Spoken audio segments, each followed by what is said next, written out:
Good afternoon, comrades, friends, and visitors. Welcome to our online family. Welcome to another Astor B. Watts Lunchtime Lecture. My name is Paul Gibson, the chairman of the Astor B. Watts Lecture Committee. And today it is our distinct pleasure to bring you another exciting and informative and impactful presentation. Today, we're going to focus on something a little different. We would have focused on the issues of child's safety. We would have focused on issues of health. We would have focused on issues of economic issues and so on in this party. But today, we want to focus on an area of constitutional development and reform.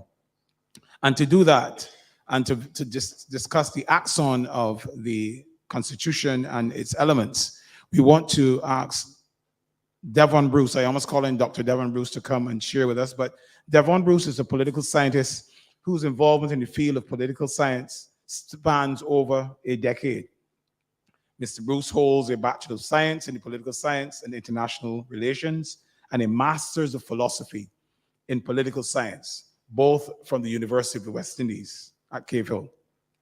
Professionally, Mr. Bruce's participation in the field of politics extends into several areas, including research, philosophy, and as a former researcher consultant for the Caribbean Development and Research Services, which is called CADRE.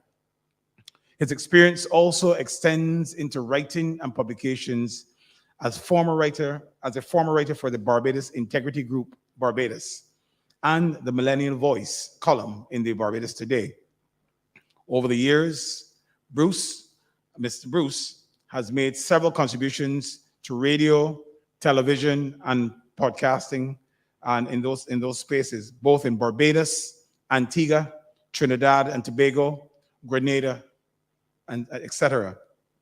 Moreover, Mr. Bruce has several presentations in numerous areas, including the Joint Select Committee of the Barbados Parliament on the Integrity in Public Life Bill, the Global Youth Leadership Coalition, UNESCO Forum on Media and Information Literacy, the Arthur Lewis Institute of Social and Economic Studies Conference, among others.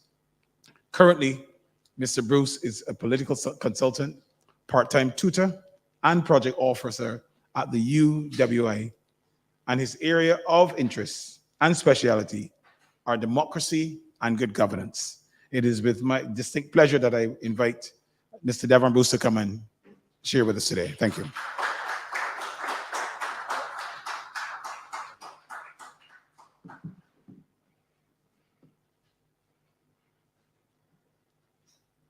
Good afternoon, everyone. As you know, now my name is DEVARON Bruce, and I am here to present to you today. Firstly, I would like to extend my greetings to the President and the leader of the Democratic Labour Party, Dr. Ronnie Yearwood. I would also like to extend and thank Mr. Paul Gibson for his welcome as well, and members of the organizing team, members of the Democratic Labour Party, members of the online audience. It really is a pleasure to be here to present to you this afternoon. So today I've been asked to present the Astor B. Watts Lunchtime Lecture entitled Towards a New Constitution, Revolutionizing Governance. And over the last couple of years, we've seen much discussion along the lines of constitutional development in Barbados. As you know, we've seen the country move towards a republic in 2021. Subsequently, we've seen, for instance, the creation of the Constitutional Review Commission, as well as a Parliamentary Review Commission. So we've become quite familiar now with constitutional discussions here in Barbados. And as a political party who delivered Barbados's independent constitution, I think that the Democratic Labour Party should continue to be at the forefront of political discussions regarding the Constitution. And it really has to be a balance. You know, some people may say, for instance, these are elitist discussions or high-end discussions, and where are the bread and butter issues? But how does a major political party not contribute to constitutional development, a piece of a document that will serve us for the next 50 years. So I really think it's important for the party to consider these things. Now, as a young political scientist, I'm pleased to be afforded the opportunity to speak to you today and the wider country really on the views that I have on constitutional reform in the island. I've mentioned my political science background for a reason, because some may find a political scientist speaking about a constitution and not being a lawyer might be an unusual thing. But I think I can bring a level of insight and a unique perspective from a political science background on how we could really develop our constitution going forward. So as it relates to constitutional matters of governance, to my mind, two major issues or problems exist. They are the lack of inclusion and the lack of independence in our political system. In essence, we have a political system that is dominated by what I say by partisan politics and the concentration of power. Now, given the fact I am at the Democratic Labour Party, some may question what is the issue with partisan politics, and fundamentally, there's nothing wrong with partisan politics. But as I proceed, you will understand where I'm going with that discussion. So together with the lack of inclusion, as well as the lack of independence, I really think those are the key issues that will guide my presentation. As I look on to Barbados, I also see those as the key issues that we face. So I would argue that Barbados's development in many ways has been undermined by what I term inflated partisan politics and the concentration of power. What does this mean? We often credit political parties, as we rightly should, for leading development in this island, whether it's the Barbados Labour Party, whether it's the Democratic Labour Party. Both political parties have made contributions to development of Barbados as well as our people. But we often don't consider that if these individuals, or rather these political parties, are responsible for development, then is it not so that they're equally responsible for our underdevelopment? And we have to ask the question, why does this occur? So within our political system and culture, there is often selective and biased representation, biased participation, and biased political advancement. Arguably, this biasness and what I call, again, inflated partisanship prevents Barbados from tapping into the necessary skills, talents, competencies that are needed to push and grow our society and ensure prosperity. Put this another way, could you imagine a situation where you have, let's say, all of the skills, knowledge, competencies, experience, professional developments, and everything else, but based on the color of the shirt you're wearing, you're not permitted into a position where you can put those skills to bear, but someone else, because they don't wear that color shirt, they are. So imagine a doctor who doesn't have the qualifications to treat you. Instead, we're using a carpenter to treat, for instance, medical issues. That is the fundamental problem that we tend to have in our society. Now, there are several areas for consideration as it relates to constitutional reform, but specifically for this presentation, I will look at the areas of elections, political parties, parliamentary committees, and key actors in the parliamentary governance. So the reason why I start with elections is that our place in society, or our place rather in governance and in government, starts with an election. There is no government without an election. There are no representatives, there's no prime minister, there's no opposition leader. There are no trappings of our parliament without an election. So it tends to start at that place. So although we're quite familiar with the electoral system that we have, which is called the first past the post system, that constituency-based system, There's several issues with that model. And ultimately, I say that because it produces what I say undemocratic and unrepresentative outcomes. And what does this mean? So under our electoral system, votes that a party receives shows the level of political support the party has. However, in parliament, the real measure of power is not how many votes you receive, but how many seats you receive as a political party. Yet the number of seats that a party receives is often, I would say, unjustified by the number of votes that they get. And what happens then is that Parliament produces heavily skewed numbers in favor of one political party. So let me use an illustration over the last 25 years, for instance.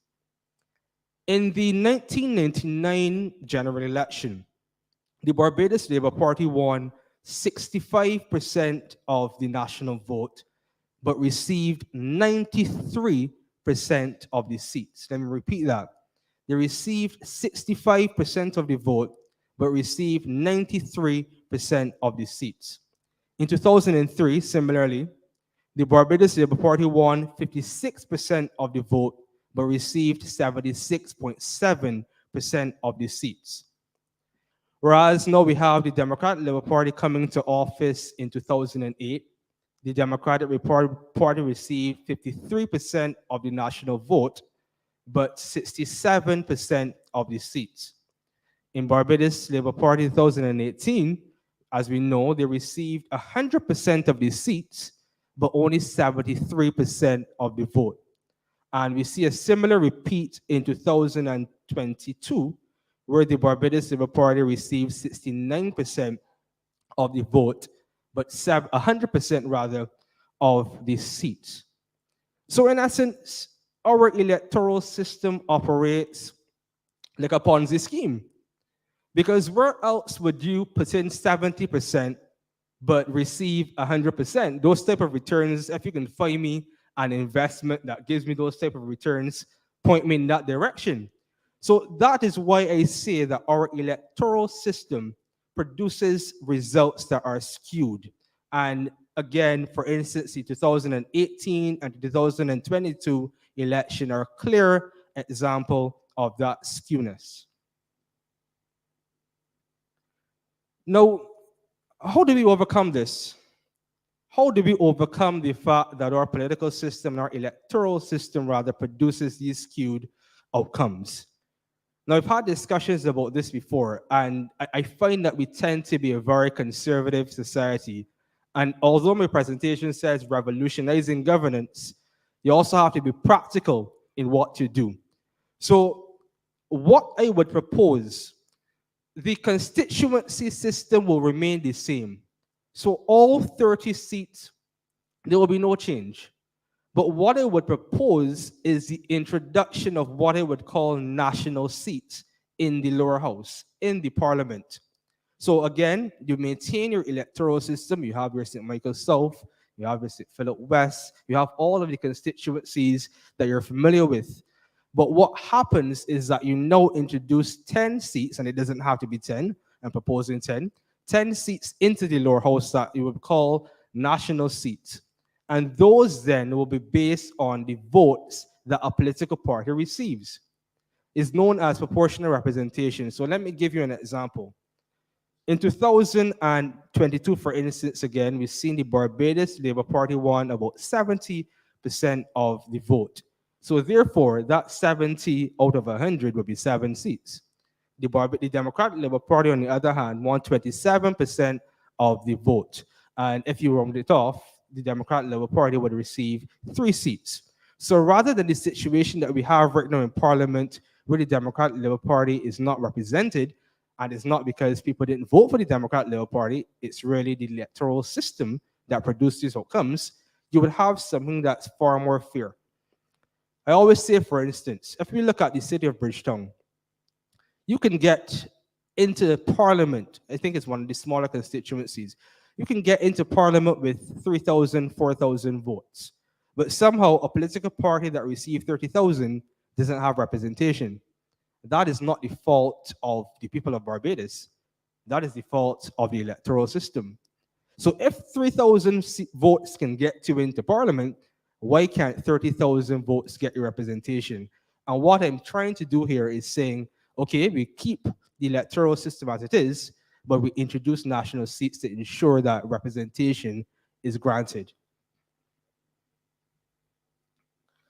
And this goes beyond representation. These are issues of governance as well too, because we know, for instance, the absence of the Democratic Labour Party in government means there is no opposition leader. And the opposition leader's post is riddled throughout the Constitution. They have several posts and several rather responsibilities in the Constitution. So we've seen, for instance, the election of, or rather the selection of senators and how contentious that issue became after the election. So all of these governance issues begin to wither away when you change your electoral system to ensure that 2018 and 2022 cannot happen again. And again, this is not just about the Democratic Labour Party, because they've shown you, for instance, how when the Democratic Labour Party came to power in 2008, rather, the Barbados Labour Party was also disadvantaged based on the electoral system. Now, since we're on the topic of elections, the power to call an election, as we know, is solely in the hand, or mostly rather in the hands of the Prime Minister. However, I think it's important to recognize and acknowledge that the Prime Minister of Barbados, and this is not any specific Prime Minister, just the office, is the most partisan post in the country. So if we think about it, a Prime Minister carries the majority of, or carries the party rather, with the majority of seats. So therefore, name an individual who is more partisan than the individual who carries the most seats in Parliament. So arguably, I can't think of another person. So we know that the office of the Prime Minister is a partisan and admittedly partisan post. Yet somehow we have allowed the calling of elections solely in the hands of the Prime Minister.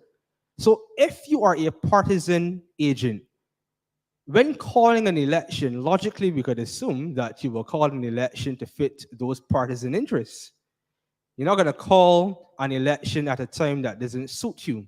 And the fact that you have that ability at your guard, onto your chest, and nobody else can tell when, and nobody else has the opportunity to call an election as well, it means that we're introducing now partisanship in what should be a democratic process. For instance, the expression of a democratic will should not be subjected to partisan interests. An election is a time for Barbadians to express their democratic will, not for a prime minister to engage in partisan politics. And we've seen several examples throughout Barbadian history when this has happened. The Democratic Labour Party will be quite familiar with the 1994 election and the surrounding conditions that led to Mr. Sandiford calling an election 2.5 years early. We know in 2003, Arthur also called the election about 8 months earlier than it was constitutionally due. And most recently, in 2022, we've seen the election called by the Prime Minister Motley 2 years and 5 months early. So it's not as though we've not seen the manipulation of election dates to suit certain interests. And the question therefore becomes, how do we address this? Now, what I would say is that we ought to maintain the flexibility of the 5-year period, because we're living in a developing country. Things can happen. Elections may need to be called. So I would not head in the direction of the US where they have a fixed election date. But what I would say is that you should have a fixed election period. And what I would propose is that constitutionally, you must take the election date to Parliament and receive a 2/3 majority vote in both houses of Parliament if you want to call an election. And therefore, the soonest period that you can do that would be after governing after 3 years. So it's interesting that we've adopted a system from the UK, for instance, where the Prime Minister at one time could have called an election at any point. But even the UK has gone past that.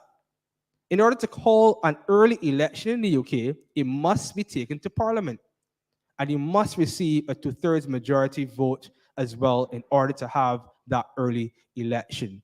So that is one of the things that I would say is necessary going forward. If we're going to be talking about constitutional reform, we don't want a situation where our election dates become an election strategy. Now, continuing on the vein of elections, one of the topical issues I've seen recently emerging would be the eligibility of Barbadians abroad being able to vote. So the Barbadians living in the diaspora and whether or not they should have the right to vote. Now, many persons say no. And interestingly enough, I take a different position. Firstly, we have to acknowledge that if we're living in a modern and globalized period, we have to recognize that many of the contributions to Barbados will not come from Barbados. It will be from the outside. We educate our people to send them abroad, they work, they gain experience, they have knowledge, and we want that experience back in Barbados. So I see no issue with allowing individuals to vote back into Barbados. However, this is the caveat. In the same way that your relationship to Barbados is national, your voting also should be national. So Barbadians don't go abroad and say, well, I am from St. Philip South, or I am from St. Michael Southwest, or I am from wherever. They say I'm Barbadian, first and foremost. So what I therefore would propose is that although I support Barbadians being able to vote back home, what I would say is that they would be voting for a representative, and they will call that representative a diasporic ambassador or maybe a governor. So a representative solely for that purpose. So they're not voting in a constituency, they're voting for a single individual who represents their needs and their interests. So you're not putting yourself in a situation where, let's say, 100,000 Barbadians outside of Barbados can sway an election one way or the other. If they're arguing that they have interest in Barbados, that is fair. Then let's elect someone to operate on their interests. So what I will propose is an ambassador or a governor that can represent the interests of Barbadians abroad. A further consideration could even be placing that individual in the Senate, constitutionalizing that post and placing that individual in the Senate, because then it amplifies their voice, it amplifies their legitimacy rather, and it also gives them lawmaking abilities. So I say let them vote. Let the diaspora vote. So as we move on, another major consideration in constitutional reform is the existence of political parties. And I know this may run me in some trouble. I find this is not a very popular position. But political parties are entities that contest an election solely with the intention of winning a government, solely with that intention. Given the centrality of political parties in the governing affairs of a country, their absence from the Constitution, to my mind, is absurd. How do you want to run a government? How do you want to operate in a space? How do you want to run a country? But the legal document that governs a country, governs a state, and governs a government, you're not part of. I find that to be extremely problematic. And in essence, we need to head in a direction where we promote transparency and accountability in political parties. If elections are critical to the democratic process, as they are, issues of finance and political parties are paramount. The public should have a right to know and determine when financial participation is a blatant attempt to buy political influence and buy political access.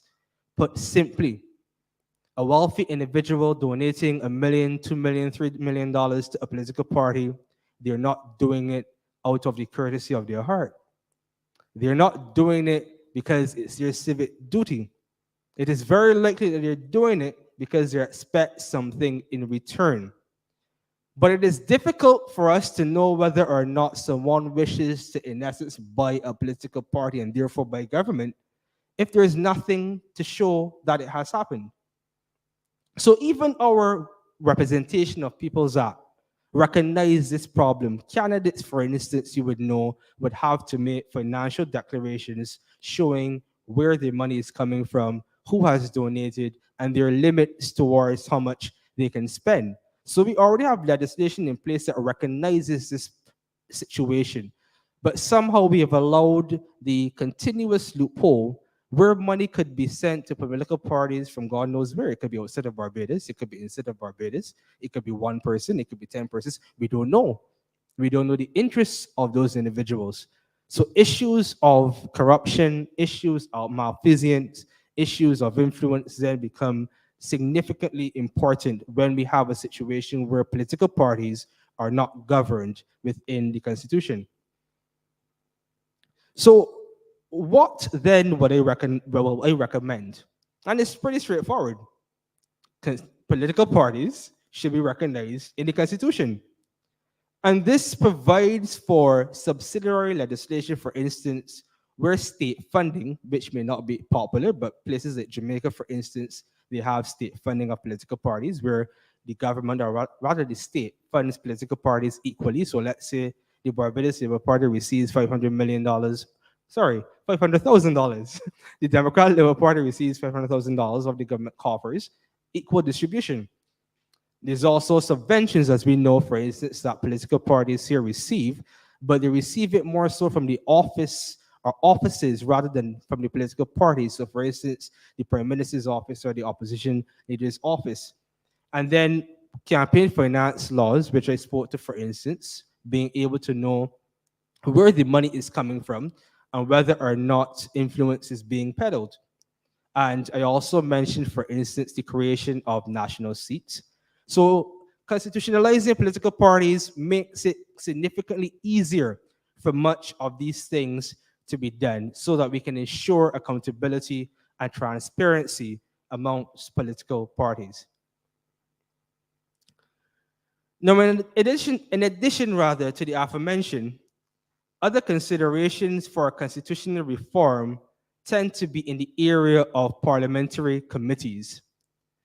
First and foremost, to my mind, the most important and really the committee in the need of the most support and constitutional change would be the Public Accounts Committee, which is responsible for reviewing public finance and financial matters. We're quite familiar with the Public Accounts Committee and some of the glaring difficulties that it has had. So, for instance, one of the weaknesses of the PAC is the ability to form a quorum.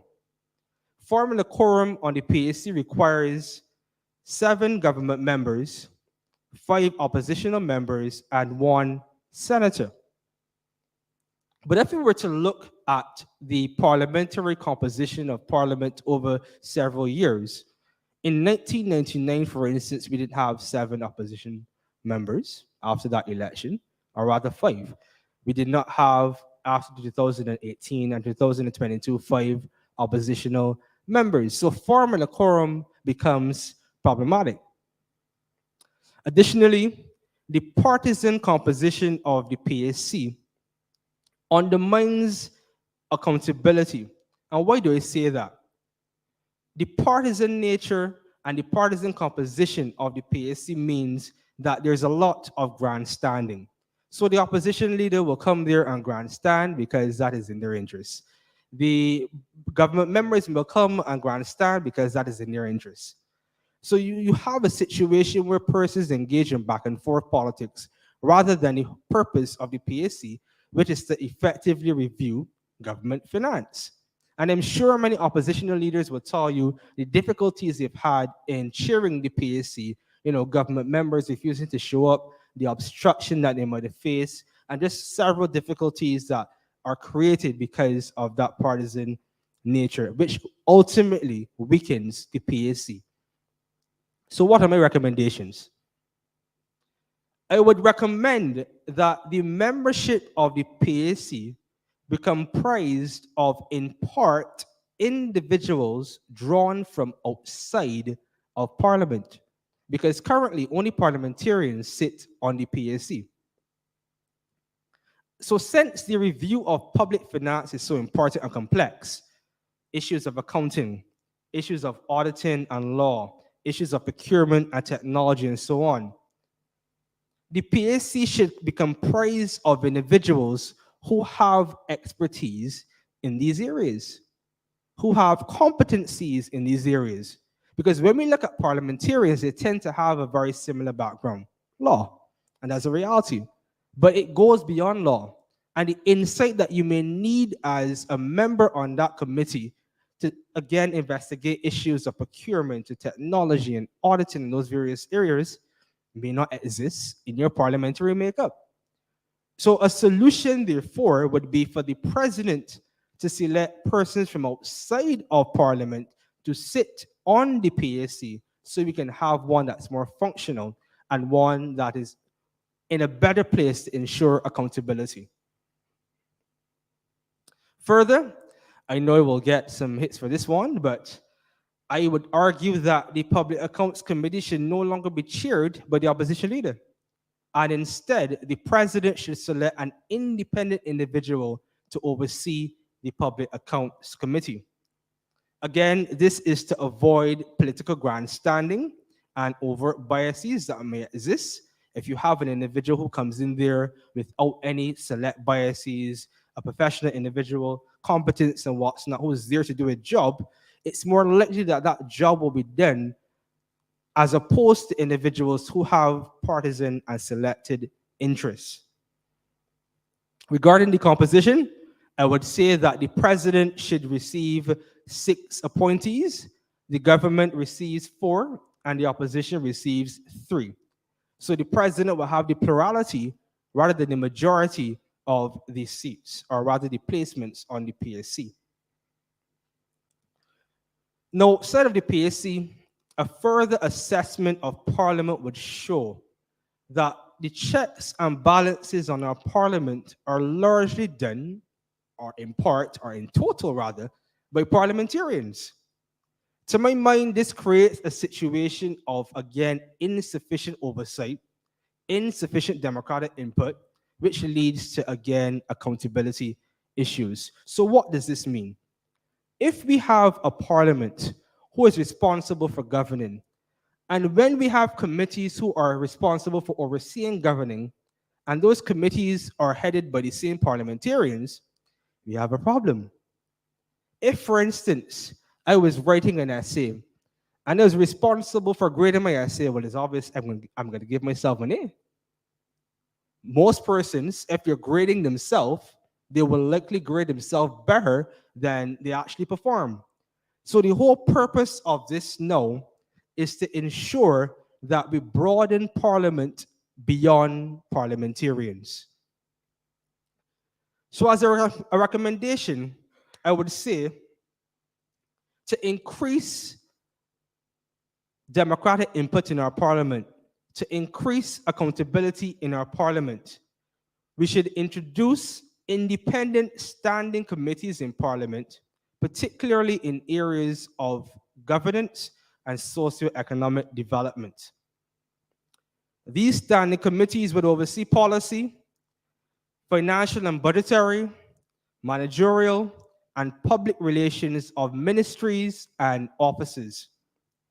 These standing committees should comprise of independent members appointed again by the president. Well, I would allow the leader of the opposition and the prime minister to have their appointees at their own discretion. But our thinking is, or my thinking is, that the president will be responsible for appointing those independent persons so we don't have self-accountability of parliamentarians checking on parliamentarians. Again, the president should have a plurality of the appointees, and the tenure of service would span the same tenure of Parliament. Furthermore, to enhance the accountability of our parliamentarians or our parliamentarians, I would also recommend the introduction of question time. And that may be something that some of us may be familiar with within the UK system. And why would you want to introduce question time? This would be to allow parliamentarians, committees, and non-parliamentarians and non-parliamentary bodies, average individuals, for instance, as well, to be able to hold Parliament accountable. Because the Parliament does not belong to 30 individuals, the Parliament belongs to us. And we're living in a period where we're a lot more able to contribute to parliamentary discussions and parliamentary debate than before. We've had 50 years of education. We have individuals who, quite frankly, are far more stellar than the individuals that we have in Parliament. So why not bring those skills? Why not bring that expertise? Why not bring that knowledge to Parliament? We don't need to limit our governing to 30 individuals. We can be involved beyond just voting in an election. So that would be the purpose of question time. So I could quite literally saying, you can have a schedule, Parliament can have a schedule, a list of individuals who could either attend Parliament physically or virtually to ask a question, to put forward a motion, to be involved in the governance of our society. Because at the end of the day, it is us that the political outcomes impact on. So why not we get involved in that process? Why do we have to wait 5 years to say, well, you did a good job or you did not do a good job? Why not guide the process along so we don't find ourselves in a situation where a bad job is being done for 5 years? So it's necessary for us to be involved in our parliament as regularly as possible. So as we move on, other conditions and considerations for parliamentary reform would be the method of appointment for actors in Parliament. And what do I mean by this? Arguably, the current appointment process unnecessarily subjects certain persons in our Parliament to political influence. These persons would be the Attorney General and the Speaker of the House. I made mention, for instance, before that we have to admit that the Prime Minister is likely the most partisan person in a parliamentary system. But yet, that said Prime Minister is responsible for the appointment or the selection, rather, of individuals who ought to be independent. So the Attorney General, for instance, the Attorney General is a chief law advisor to government, cabinet, and various departments. And several schools of thought will tell you that the Attorney General in a parliamentary system ought to be independent, ought to be impartial, and ought to be a guardian of the law. Yet the Prime Minister's selection of the Attorney General exposes the office to partisan political influence that can undermine the exact same independence and impartiality that we want that individual to have. Therefore, the appointment process results in an unnecessary balancing act for the Attorney General, where they must provide impartial legal advice, but at the same time meet political responsibilities and expectations. Law cannot be politics. That is a fact. Law cannot be politics. And that is the unfortunate balance that the Attorney General finds themselves in. And I'm not putting this out of thin air. Jamaica, for instance, has long recognized that the Attorney General ought to be that independent and impartial individual. Currently, the Attorney General in Jamaica is not drawn from Parliament. So that gives you a bit of insight into the recommendation of what I would have. And it's not just those issues, it's also issues of conflicts of interest that may arise, because at the end of the day, the Attorney General is an MP. And we've seen recently our current Attorney General admittedly pointing towards the fact that his position as the Attorney General was problematic or is problematic on him speaking on the Joes River situation. So then we have conflicts of interest where me as a representative of people, an MP, I am unable to represent people effectively because I have another post that conflicts with me being able to do that.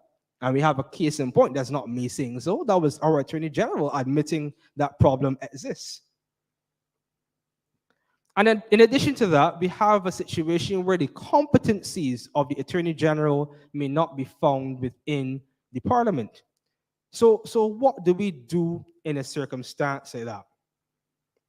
What I would recommend is that the Attorney General of Barbados be selected from outside of Parliament, outside of the House of Assembly. Therefore, after a general election, the president should select an independent individual with the requisite qualifications and experience to fulfill the role of the Attorney General, therefore removing the Prime Minister from that power or having that influence. In the execution of the duties, the Attorney General should work in conjunction with Parliament and in conjunction with Cabinet, and may be asked to attend Cabinet and may be asked to attend Parliament, but the individual is not a part of those two chambers. And again, this is important because we have to keep the office of the Attorney General, or we should keep the office of the Attorney General above the political fray and allow that post to solely focus on the rule of law. So we know, for instance, that the Attorney General has other responsibilities other than law. They sit in cabinet, they're Minister of Government, and the responsibilities tend to be the area of crime, law enforcement, and other areas. But what we can do is remove those responsibilities from the Attorney General and grant them to another minister. A Minister of Justice, for instance, can be responsible for the police, can be responsible for the other areas that the Attorney General is responsible for. And the tenure of this office, again, they will be appointed by the president, but the tenure of this office would expand beyond any one administration, but the longest an Attorney General can serve will be 12 years. Again, these are things that are debatable, but that is where I draw my personal line. Now, much like the Attorney General, the independence of the Speaker of the House and the Deputy Speaker of the House are also of major consideration. As the presiding officer of the House, the Speaker maintains order, manages House proceedings, and governs the administration of House business. Therefore, the impartiality and independence of the Speaker of the House is of utmost importance. The Speaker's rulings should protect the rights of all House members, and I would argue, to my mind,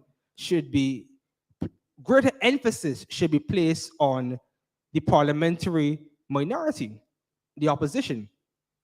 So, how then do we have a situation, or what issues can occur when we have a situation where the Attorney General is determined by the Prime Minister, which then presents similar challenges, or rather, not Attorney General, my apologies, the Speaker of the House is selected by the Prime Minister, again presenting those challenges of partisanship. So to my mind, the Constitution too easily facilitates the possibility of a politically biased speaker since they are chosen by an admittedly partisan political leader. So what is my recommendation? Similar to the AG, I would recommend that the Speaker of the House and the Deputy Speaker of the House be selected by the President. Therefore, after a general election, the President will nominate two independent individuals for the Speaker and Deputy Speaker to be voted on by the House of Assembly. The Speaker should be elected through a 2/3 majority vote. And if this vote fails, then we bring in the Prime Minister and the Leader of the Opposition. So the President, the Prime Minister, and the Leader of the Opposition can then decide on an alternative person to put before the House for a vote. And the reason they brought those individuals in is because the prime minister will be able to, in essence, be the whip for her MPs and say, well, this is the person that we want, so you have to vote for them. So only if a circumstance occurs where the initial vote fails, do you then bring, or then rather bring in the prime minister and the leader of the opposition for a speaker. And the tenure of the speaker, similarly, will extend beyond any given parliament or the life of any given parliament, but no longer than 12 years. And why is this important? We don't want a situation where someone feels as though they're beholden to a single parliament. If your lifespan expands any one individual, you don't have to care about them. Some people say, for instance, the best revenge in life is to live beyond your enemies.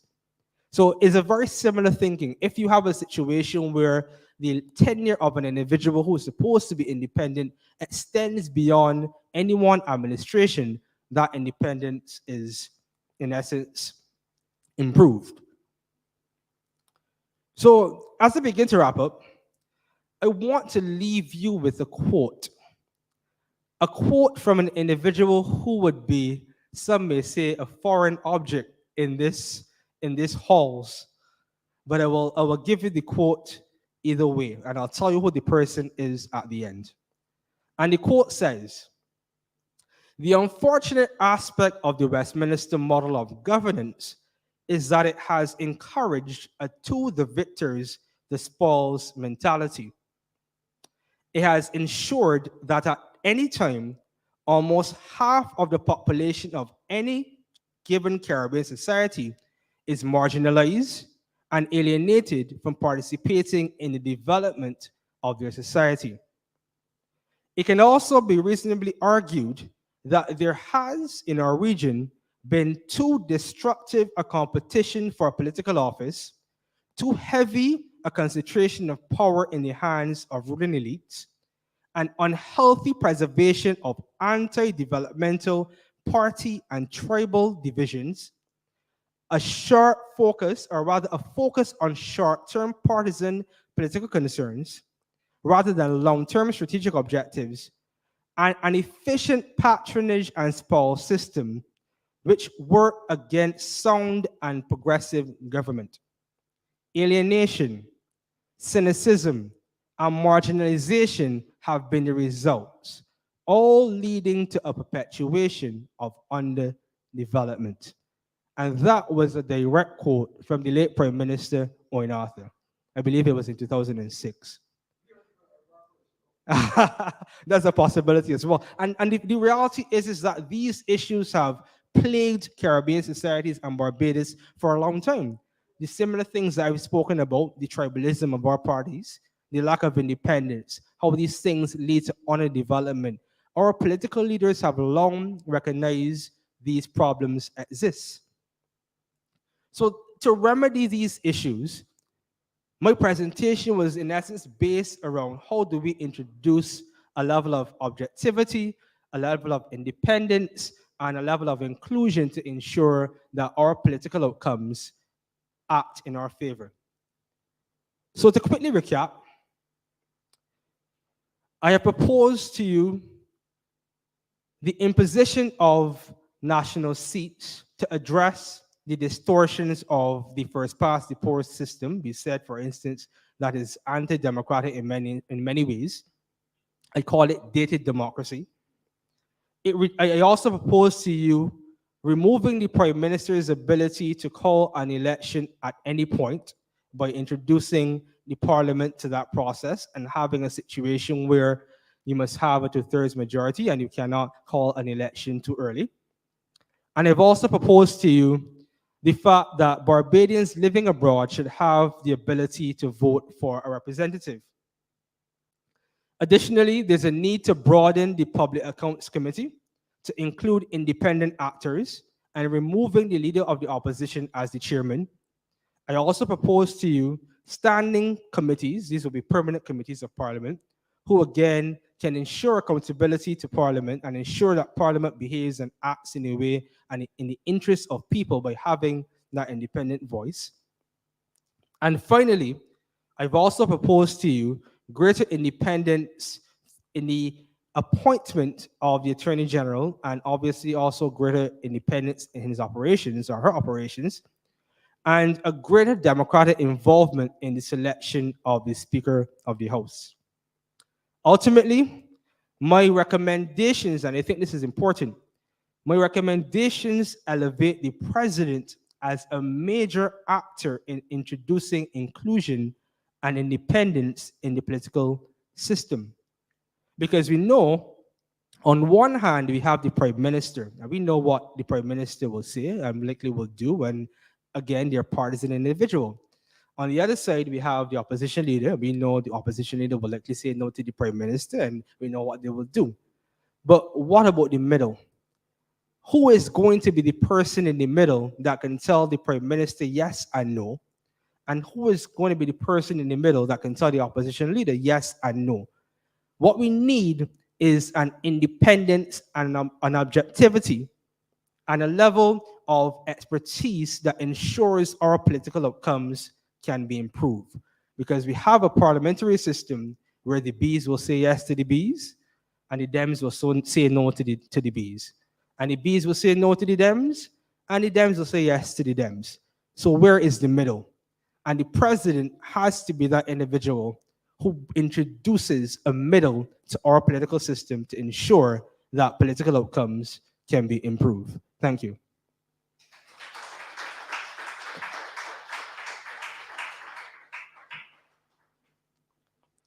I believe there's a question and answer segment.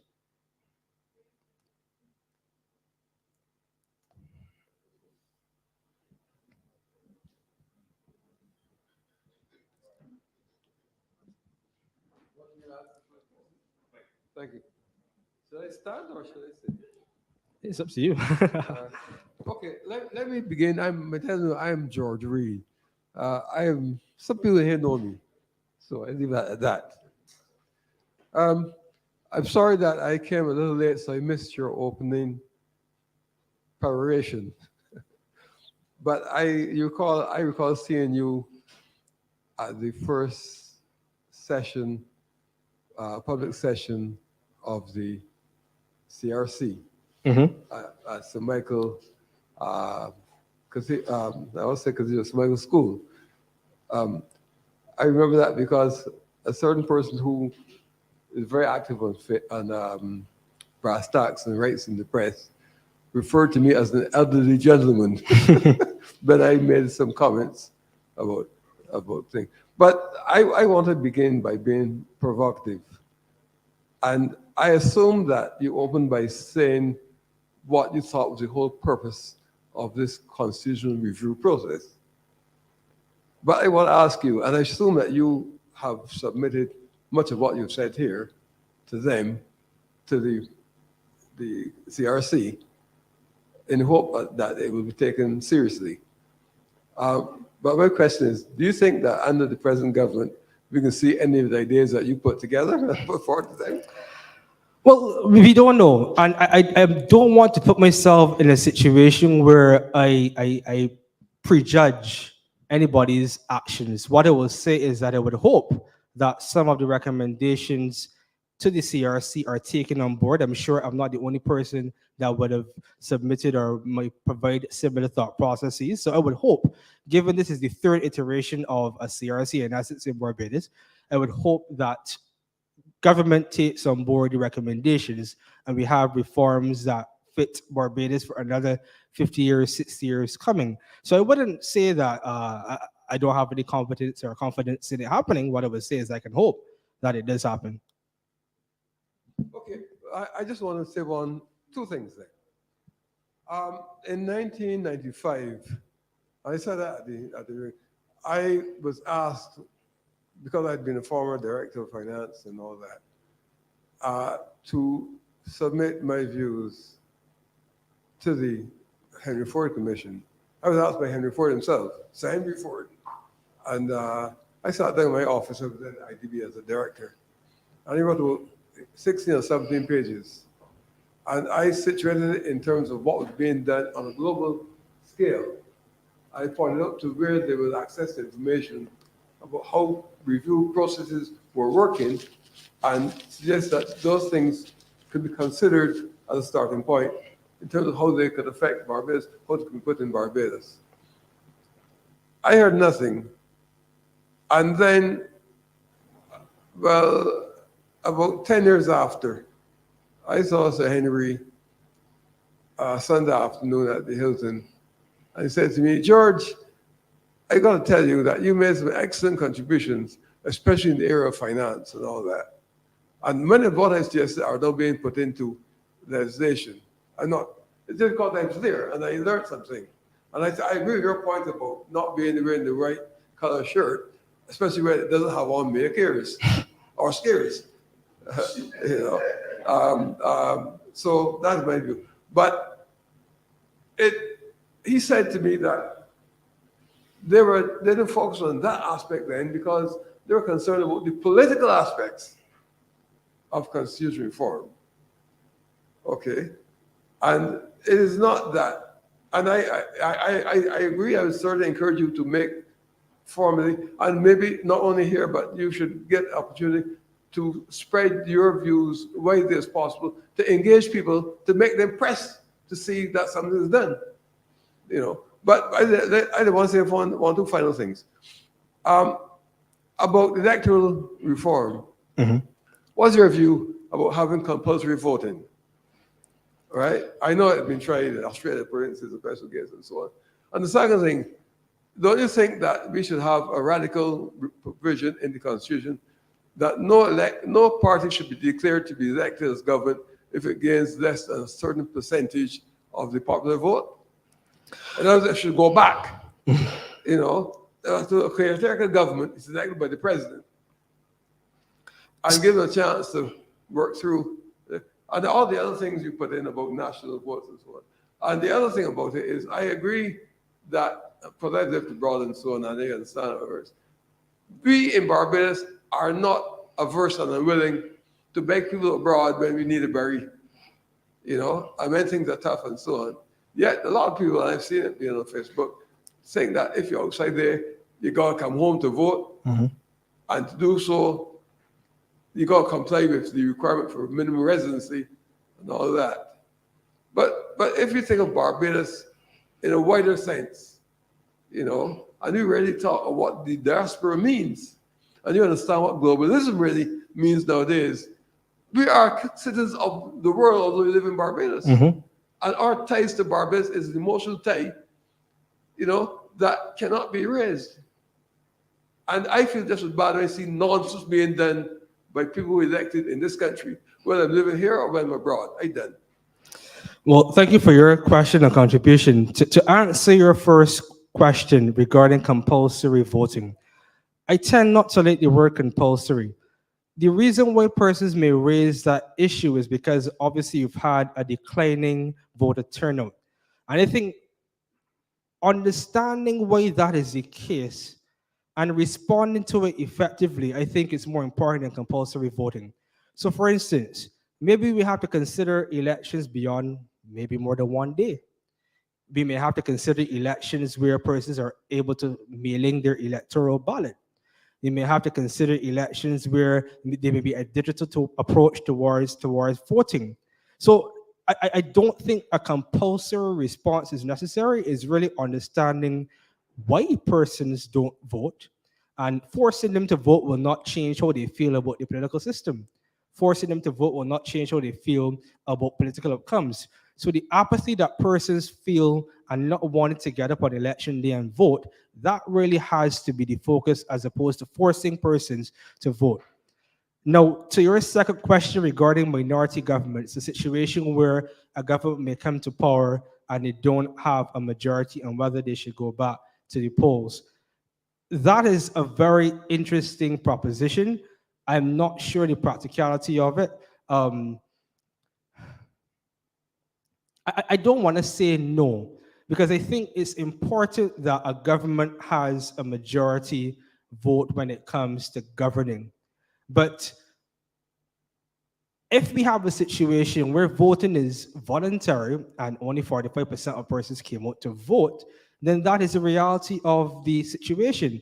You could have a situation, for instance, where in Jamaica there was the objection from a political party in the political system and they refused to contest the election. Similar thing emerged in Dominica. So these things can happen. A political party, a major political parties can refuse to contest an election. So I wouldn't head in the direction of saying you must return to government, or a government should return to the polls. What I would say is that what we need to do is to ensure the only way to participate in government can't be just during the election.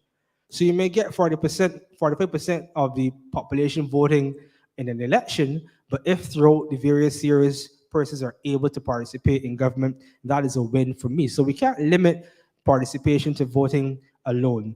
And I completely agree with you regarding the fact that we're living in a modern globalized world and the contributions of persons can't just be financial.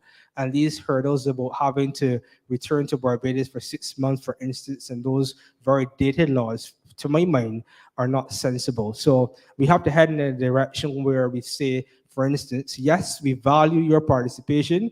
Yes, we value your voice. And we will create a space for you by having a representative who can possibly sit in the Senate, for instance, that they propose, that can represent Barbadians living abroad. So it's just how you do it as opposed to outright saying no.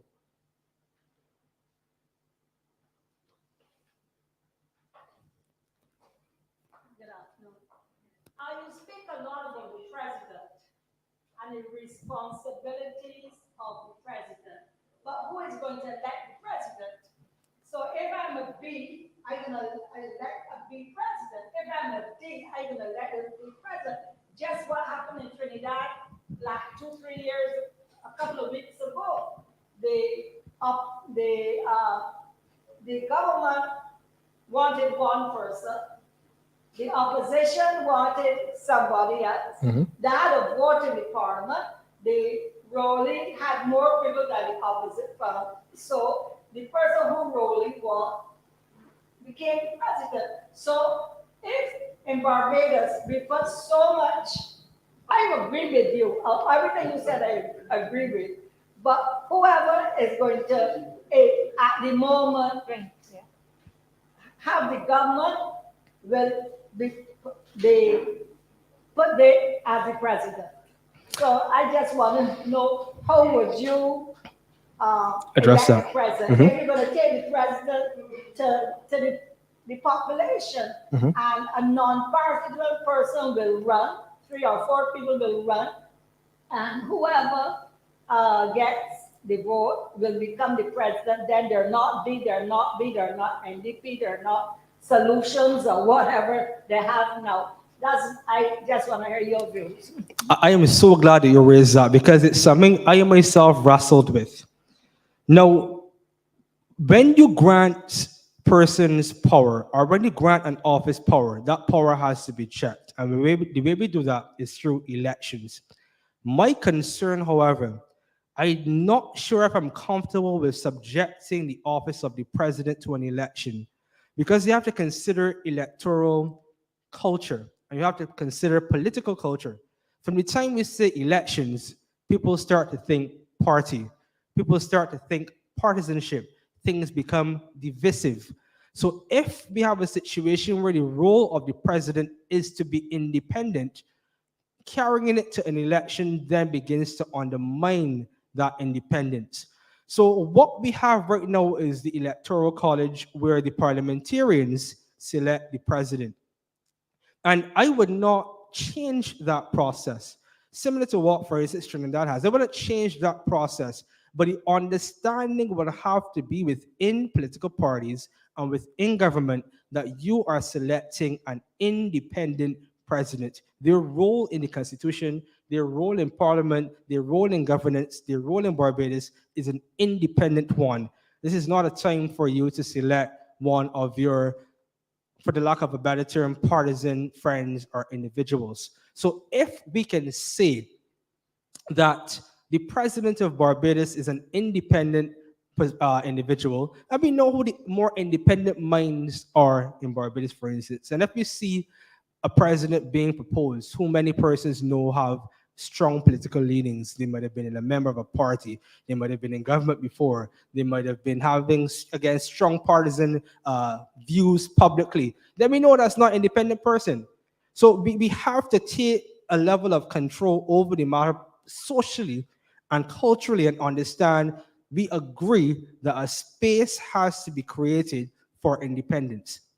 A space already exists for the Bs, a space already exists for the Ds, a space already exists for Solution Barbados, whoever else. But we have to recognize and acknowledge and accept that there must be a space that's created for an independent and impartial person, and political parties would have to have a level of agreement towards that as well too.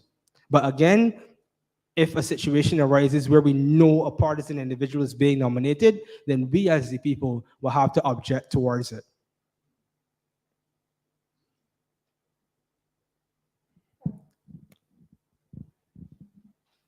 Hi, good afternoon, everyone. Now, I too must say that I share your views on the proportionate representation. I must say that the framers of our independence and of our governance did not expect that we will ever have a 30 knot or whatever the number is by now. I too could not see it happening, but now that it have happened twice, I'm hoping that we can go the route of the proportionate representation to make certain that it never happen again. So I would definitely support that. And like you said, we could even introduce a section for independence because you know some that didn't vote or didn't vote for either side. Also, what you think about elections finished nearly a year and a half ago, and we still cannot get a report from the Electoral and Boundaries Commission, something that they are mandated to do.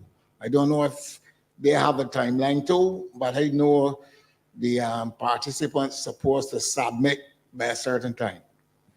I will get your reply. No, there's not much to reply to regarding the PR system. We both agree. But as it relates to Electoral and Boundaries Commission, from my understanding, these election reports are usually compiled and released and taken to Parliament and everything else within 3 months of an election. It's been almost, let's say, a year and a half, heading a year and a half. So that is clearly an administrative failure on the part of the Electoral and Boundaries Commission. And I would call, as a person in research, for instance, political scientist, that they need to get their act together. I believe that they said that they have finished the report and it just needs to be laid in Parliament, but that was, I believe, only a couple of weeks ago. So we have to get back to the standard where we take our responsibilities as entities and as institutions seriously. It should not take you over a year to file an election report. It is one of your few responsibilities as an agency, and it's one of the more fundamental aspects of our democracy. So why are you dragging your feet on these things? So I would personally call on the Electoral and Boundaries Commission to get their act together a lot more swiftly when it comes to these things. I know recently the report they said is finished, and now it's the responsibility of Parliament to bring it to bear. Just a continuation of the question that was posed by Karen. I understand the formula you use to determine which party gets more seats. But how do you determine which seats? Okay, so the parties would submit a list of individuals either before or after an election. Preferably, I would say before. I know political parties would rather after. But you would have a list of 10 candidates, and the arrangement would be if I win 30% of the vote, I get 3 seats. These are my top 3 candidates. So the list will be ranked. Not just a list, but it will be ranked. So if Barbados Labour Party wins 70% of the vote, they get 7 seats. Their top 7 candidates will fill the position of those national seats. Democrat Labour Party wins 30% of the vote. Their top 3 candidates on that list will fill those national seats. So that will be the approach that I would recommend.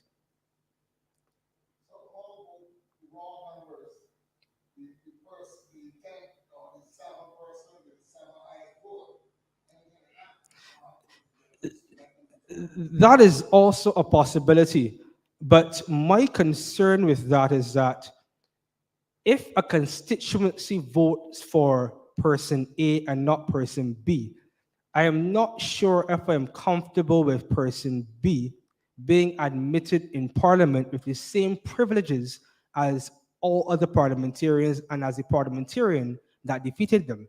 So they have the right to select a prime minister, they have the right to select opposition leader, they can vote in parliament.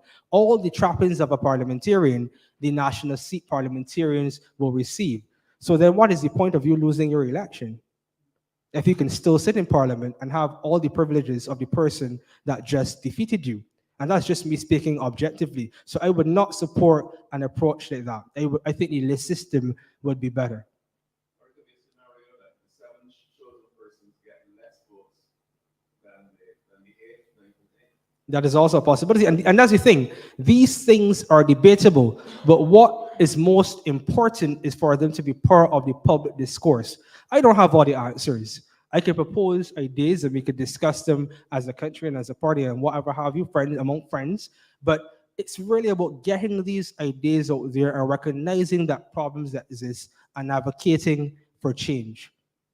So again, I don't have all the answers, and there may be flaws in some things that I may say. There may be advantages in some things I may say, but that's the whole point of having discussion and discourse, so we can get to the correct position.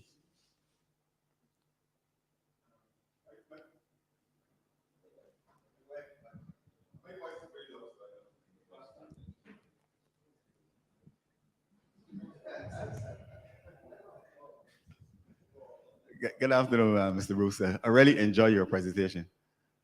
My concern is crossing of the floor. And I say that because, I don't think you mentioned this, I say that because as a person who live in a constituency where that happened to, I can understand when the Constitution was written back in the 60s that it was quite normal for a person, an independent person, to be in the seat in the House. The last time I believe that happened in the 1970s when Frank Walcott won a seat as independent. I know Richie Haynes left the Democratic Party. He won back a seat in 91, but lost it in 94. I do believe that it all seems almost impossible. Even when you form a third party in Barbados, you don't even raise 5% of the vote. And it is, I think it's really unfair when people like me canvass for an individual and you don't only canvass, you put in money and so on, and because that's what I did at that time. And then without even a mention to the branch or the people that supported you, you just cross over the floor. I know Parliament does not recognize, it said does not recognize parties, just individuals. I don't understand that, but that is what happened. I think it is that we need to find a way that you shouldn't just be able to cross over from an opposition party or from a governing party to another party to either remove or put a government in place, because that can happen. If people can move just so, that can happen. I know the Prime Minister have a little thing to call an election and so on to prevent that person from getting into office and so on. But I think the person that has crossed the floor there should be something they can probably do it, but some things should be put in place, or a good sensible reason, but not you just get vexed because that you don't get a ministry. What I call some little frivolous reason that cross the floor. I want to know what's your views about crossing the floor just willy-nilly. Well, regarding crossing the floor, remember I mentioned that one of the issues of our political system is the concentration of power. So for me to then say that I am against persons crossing the floor is problematic. The reason I say that is because individuals should have a personal conscience and understanding of what is happening in their space. Let me finish.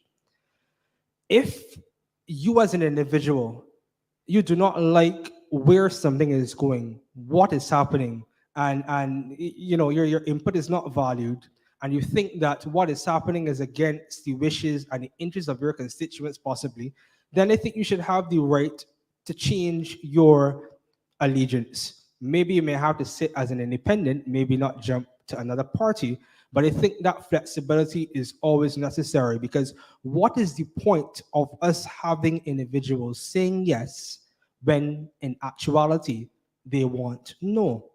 So for me to say that we shouldn't allow the consciousness and the conscious of individuals to push them in certain directions, I think it's problematic. All that does is just concentrate power. Now, we can have a discussion regarding recall. if a threshold is met at the constituency level, possibly you may want to recall that individual, but you will have to set out very specific criteria for a recall, because then you would just have a situation where oppositional parties get into the business of, let's say getting 1,000 or 10,000 signatures to recall, and there's no real reason to recall the individual. So the criteria would have to be set out. So if you say to me that if an individual crosses the floor or leaves the party, that is the criteria for recall. Maybe we can put that in there. But as far as recall based on anything else, I don't think that's something that would be wise, because political parties would just engage in strategy. That's why it said leaving the party for your own personal reasons. Somebody, the government offer you a ministry, and you say that can't be for the constituency. That's for your own reason. Mhm. So that, yes, I agree what you said, but I don't think that they should leave for personal, selfish reasons. Agreed.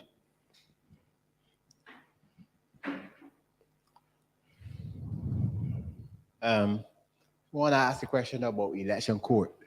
Recently there was a case before the court about this elections and thing, and the judge mentioned that she weren't able to deal with that there, so you gotta get election court.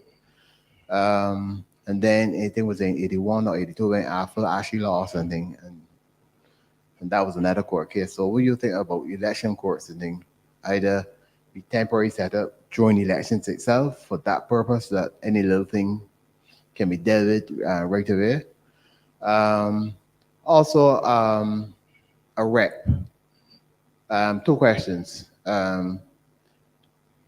We always vote for somebody who's on the paper. But suppose now I don't like 92, but I still want to vote. There's nothing to say that I don't want 92 of them or 93 of them. I feel there should be a third position on the paper that can say no. Send somebody else. No, I mean, you might not support a party or two people that run someplace else or whatever the case may be, right? It might encourage a higher percentage of people coming out and vote. Then the other question is my rep again, and he's supposed to represent my interests in constituency in Parliament. But he's one of the things that how we know what I want him to vote for in Parliament when he's just being elected and he vote either along with the party or the government or what it is, but it is not in my interest. How do I, as a constituent member, deal with things like that? I mean, do we just vote for you again? We don't have a lot of choices. No, regarding the election court, I don't have any objection towards an election court. I think more and more instances have occurred, not just in Barbados, but throughout the Caribbean, where issues have arisen during elections. And if you want a situation where you have, let's say, a panel of experts regarding election outcomes and electoral processes and what's not, I'm not against something like that, for instance. So I would support an election court. As it relates to the lack of options in the ballot box, for instance, I also would not object to having a third option, but that third option would have to be symbolic more so than actionable. So we don't want a situation where someone or two individuals are not elected because the population in that constituency have said no to both. It sounds crazy, but the reality is that we have given political parties the responsibility of selecting candidates. And if those candidates have not been successful in essence, getting you on board with them, that is a different issue altogether. And you should certainly have recourse. But I'm not sure if beyond the symbolism of saying no, that our electoral system should recognize something like that. So that is what I would say to that question. Now, regarding your final question and about the fact that a representative may not be voting on something in your best interest or the constituency's interest, that is why I say we have to move beyond just the 30 persons in Parliament. Governing democracy and politics has to be a day-to-day activity for all of us, not a once every 5 years activity. So if something is happening in government that we don't like, if something is happening amongst our constituent representative that we don't like, you shouldn't have to wait 5 years to have the say in, what the outcome is. So that is the whole purpose now of possibly introducing those independent voices, for instance, because the thinking is that your outcomes will improve. Because we have seen, for instance, parliamentarians across the political divide vote yes on things that, quite frankly, would hurt their constituents. And there's no one to raise the fact that this situation can occur.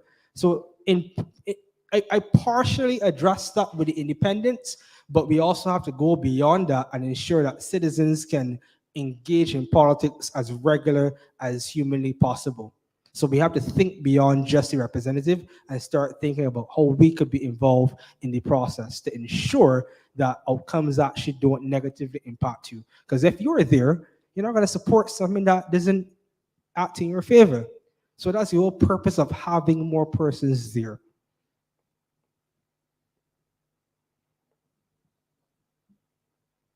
This is another question.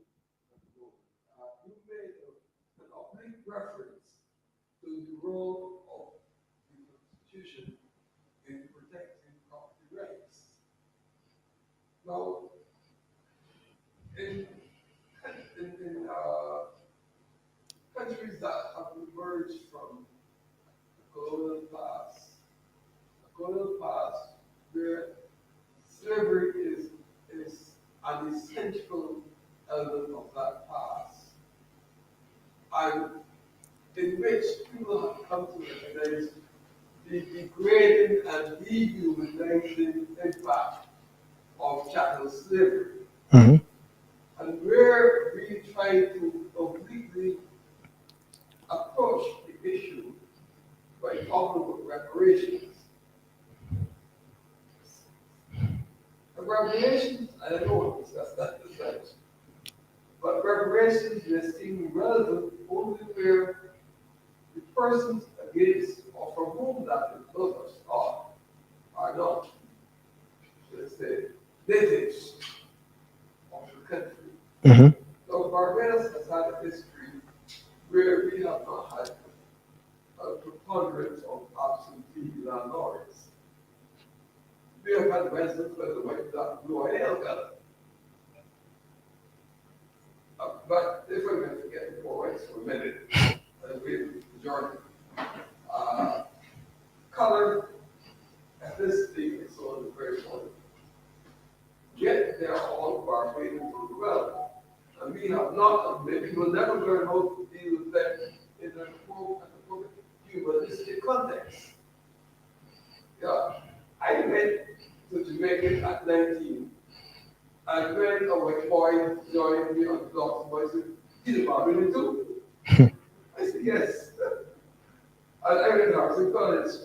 I didn't know many white boys went to through that gate across the street, and then were in their parents' car and didn't know me again. But things have changed, they go. But the issue of property rights, you cannot try to appeal to people to come and invest in Barbados if your constitution does not provide the right to have control over a piece of property that you paid the money for. It can't work. And then I came late. I think I heard our esteemed president explaining why she is going to extend the date for compulsory acquisition of a Barbadian ID, digital signature and all. And she is saying that what she's done about the ask to get brought back to the cabinet so she can agree on that.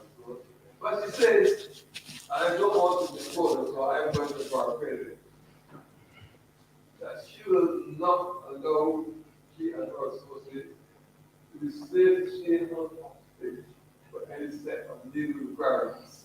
Oh. So in other words, she wants to build make the rules as you go along. No,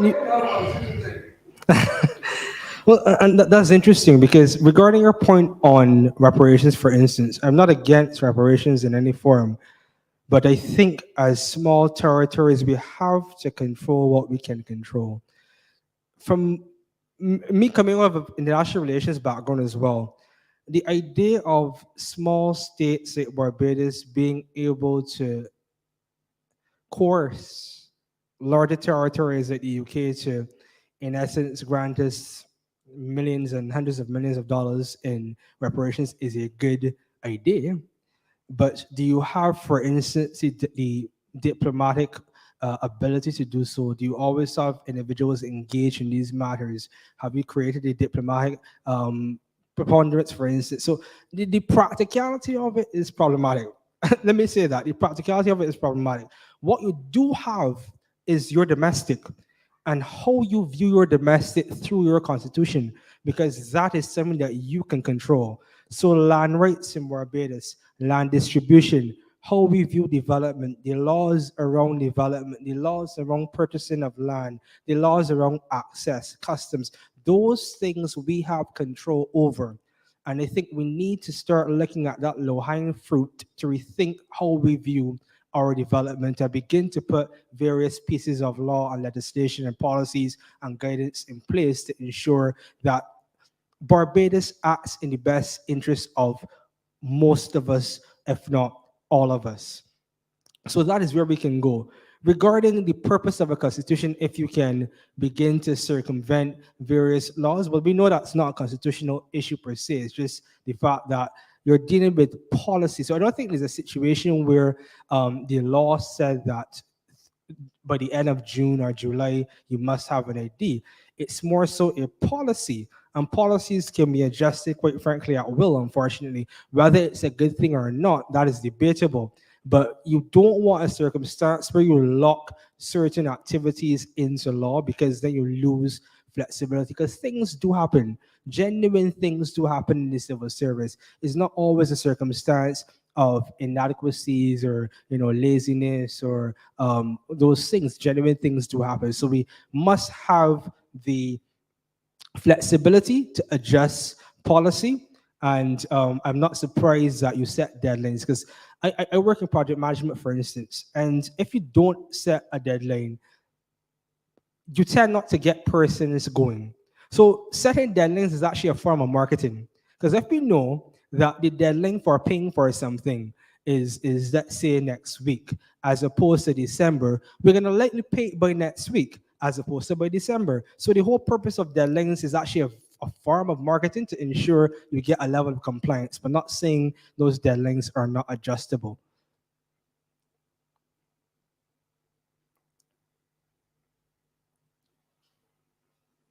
So I want again to thank you guys for attending today's session. I really thought it was well attended, and the questions, I thought were very, very useful. I want to thank the president of the Democratic Labour Party, a political leader, Dr. Ronnie Yearwood. I want to thank Paul Gibson again for his introduction. I also want to acknowledge the General Secretary, Mr. Steve Blackett, and specifically to the online audience as well too. Thank you so much for joining me today, and I hope you guys have a lovely weekend. Thank you.